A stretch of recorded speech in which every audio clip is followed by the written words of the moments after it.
CMR ఆషాఢం శ్రావణం super sale up to 66% of 1+1 offers, combo offers ఇంకా మరెన్నో.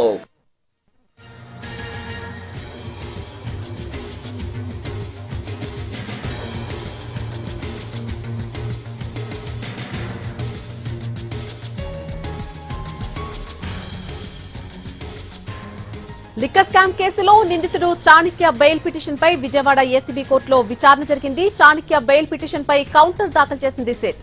దాంతో విచారణను ఆగస్టు 4కు వాయిదా వేసింది కోర్టు.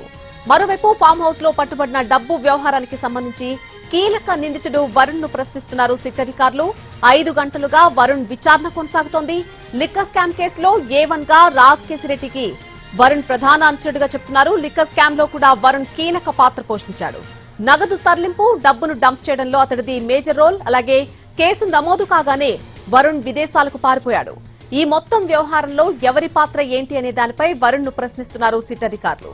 కేసు నమోదు కాగానే ఎవరు ఎక్కడ దాక్కున్నారు, మిమ్మల్ని విదేశాలకు ఎవరు తరలించారు, ఆశ్రయం ఎవరు కల్పించారు అని వరుణ్ ను ప్రశ్నించింది సిట్.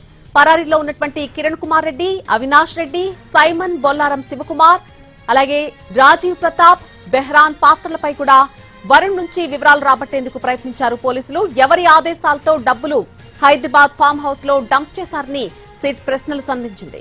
విచారణలో వరుణ్ నుంచి కీలక సమాచారం రాబట్టినట్టుగా తెలుస్తోంది.